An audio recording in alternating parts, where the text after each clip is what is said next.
فبأي آلاء ربكما تكذبان.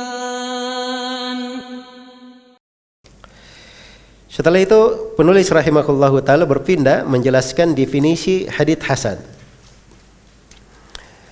Ya, kata beliau wal hasanu ma kana isnaduhu dunal awwali fil hifdzi wal itqan. Hasan itu apa yang sanadnya kurang dari yang pertama.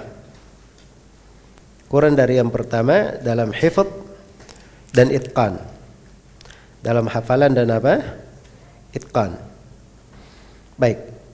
Wal hasanu ma kana isnaduhu, hasan itu apa yang sanadnya dunal awwali, tingkatannya di bawah sahih, fil hifdzi wal itqan, di dalam hal hafalan dan itqan. Iya, kelancaran dan kedetailan hafalan. Baik. Mutqin ini di atas derajat apa? Di atas derajat hifdz. Jadi mutqin itu betul-betul lancar dia. Itu mutqin. Mau dibolak-balik kemana sini dia bisa. Itu mutqin. Kalau hafal itu kadang seorang hafal ya, dia misalnya mau menghadirkan, dihadirkan. Kadang agak lama, lambat, itu apa namanya? Hifdz. Tapi kalau itqan dia cepat sekali. Itu itqan. Contoh orang itqan itu seperti Al-Bukhari rahimahullah. Al-Bukhari jangankan menghafal hadits-hadits. Ya, beliau kalau ditanya tentang ilalul hadits, cacat-cacat hadits, beliau menyebutkan cacatnya itu seperti membaca surah Al-Fatihah. Imam Al-Bukhari menyebutnya seperti membaca apa? Surah Al-Fatihah. Tahu seperti membaca surah Al-Fatihah? Jadi kalau ada yang disuruh baca surah Al-Fatihah, dia kira-kira menghadirkan dulu hafalannya. Tidak langsung baca saja, kan begitu. Ya cepat, karena surah Al-Fatihah ini orang bisa baca tanpa dia pikir pun bisa dia apa? Dia baca. Itu itqan namanya. Jadi beliau itu kalau menghadirkan cacat-cacat hadits itu seperti membaca surah Al-Fatihah. Ya, ini hadits ada lemah. Sebab kelemahannya diriwayatkan juga hadits ini dari si fulan dan si fulan.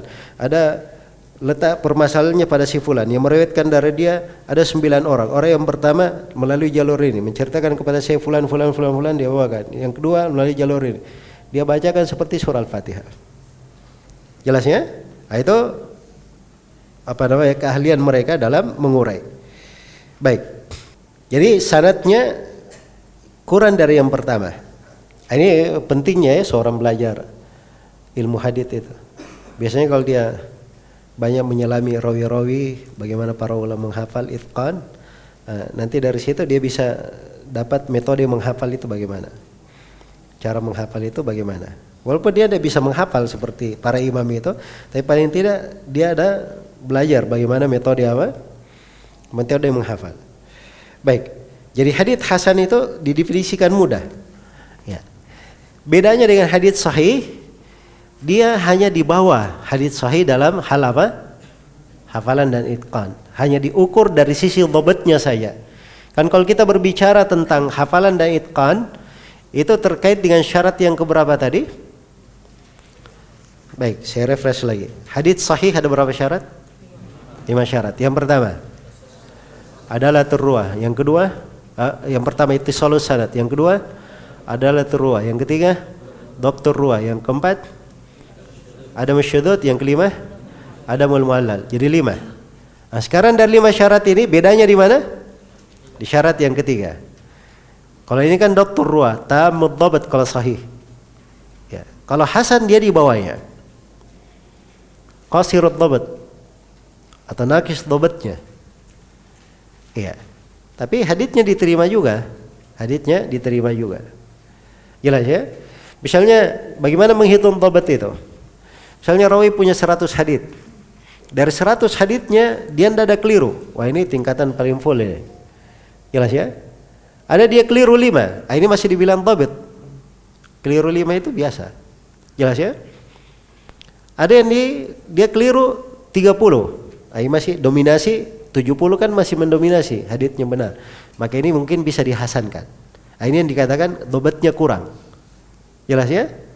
Tapi masih bisa diterima. Ya. Tapi kalau dari 100 hadits yang dia hafal, yang benarnya cuma 5, nah ini masuk ke dalam rawi-rawi yang ditinggalkan haditsnya. Baik, jadi jelas ya. Begitu cara mendefinisikan hadits hasan. Jadi kalau dilihat definisi hadits hasan itu sama dengan hadits sahih. Perbedaannya hanya itu saja. Pada rawinya ada orang yang dobatnya itu kurang. Nah, bagaimana cara mengukur dobatnya itu kurang? Nah, disinilah pembahasan nanti ilmu tentang rawi-rawi, khususnya di pembahasan ilmu al-jarh wa ta'dil. Nah, kita akan melihat di situ tingkatan rawi-rawi itu kayak bagaimana. Nah, ini tidak lepas dari ucapan para ulama ahli hadis tentang rawi. Ada yang berkata rawi ini begini, dia sifatkan, dari sifat-sifat itu dia dinilai. Nah, ini haditsnya kuat atau tidak, bisa dihasankan, dia hasan atau tingkatannya di mana. Jelas ya? Nah, itu di kalangan kita sekarang ini. Kalau di kalangan para ulama masa dahulu, ya, tidak seperti itu cara mereka mengukur dobat. Dobat itu, kalau dia rawi, dia tanya berapa hadits kamu hafal, sebutkan hadits kamu semua. Ternyata dari hadits yang dia bacakan, dia tidak ada keliru haditsnya, maka ini dobat namanya. Haditsnya bagus, mustaqim. Tapi kalau ternyata dari hadits yang dia bacakan, dia bukan keliru hafalan, tapi ini hadits keliru, tidak ada asal usulnya.